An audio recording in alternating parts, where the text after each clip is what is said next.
ప్రభునందు ప్రియులైన మీకందరికీ యేసుక్రీస్తు ప్రభువారి నామములో శుభవందనాలు తెలియజేస్తూ ఉన్నాం. దైవజనుడు బ్రదర్ భక్త సింగ్ గారి పరిచర్యలో నుండి దైవ మర్మములు జూలై 28. మీరు యెహోవాకు యాజకులు అనబడుదురు, వారు మా దేవుని పరిచారకులని మనుషులు మిమ్మును గూర్చి చెప్పుదురు. జనముల ఐశ్వర్యమును మీరు అనుభవింతురు, వారి ప్రభావమును పొంది అతిశయింతురు. యెషయా గ్రంథం 61వ అధ్యాయం 6వ వచనం. 35వ శిఖరము.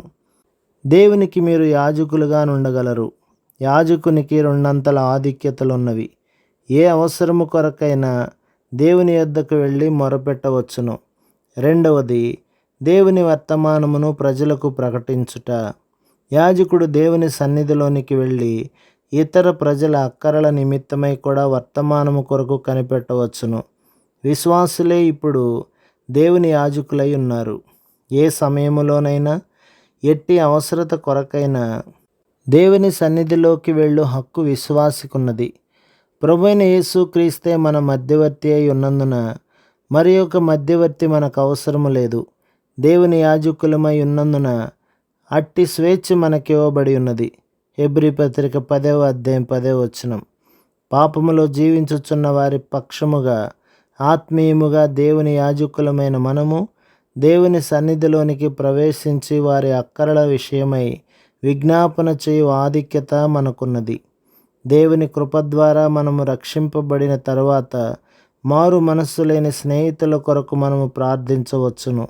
అట్టివారు ఒకవేళ తండ్రి అయినను, అన్న అయినను, చెల్లెలైనను, భర్త లేక భార్య అయినను, బిడ్డలైనను దేవుడు వారిని ఆశ్చర్యకరముగా మార్చగలడు. పాపము వలనను హృదయ కాఠిన్యము చేతను నీ ఒక పాడైన కట్టడము వలె నుండి నీ సమయమును ద్రవ్యమును వ్యర్థపరచుకొనుచున్నావు. అయితే ఎక్కడో నీ తల్లియో మరెవరో నీ కొరకు ప్రార్థించుచున్నారని జ్ఞాపకము చేసుకొనుము. కెనడా దేశములో నేనొక కూటమునకు వెళ్ళి ఉంటిని. చాలా సమయం వరకు నాకు వర్తమానము దొరకనందున ప్రార్థించుచునే ఉంటిని. నా బైబిలు తెరచి చూడగా నాకు ఈ మాటలు కనబడెను. నేను దరిద్రుడను, అక్కరగలవాడను. కూటమైపోయిన తర్వాత ఎవరైనా తిరిగి జన్మించగోరుచున్నారా అని మనవి చేసి తిని. అప్పుడు ఒక మనిషి నా యొద్దకు వచ్చి, ఈ సాయంకాలమే నేను తిరిగి జన్మించగోరుచున్నాను అని చెప్పెను. నేను అతని కొరకు ప్రార్థించిన తర్వాత అతని సహోదరి వచ్చి, నీకు తెలియకపోవచ్చును, నేను ఇతని కొరకు చాలా కాలం నుండి ప్రార్థించుచున్నాను, దాని ఫలితమే ఇది అని చెప్పెను. ఆ రీతిగా పట్టుదలతో కూడిన మన ప్రార్థనల ద్వారా పాడైన అనేక జీవితములు తిరిగి కట్టబడగలవు.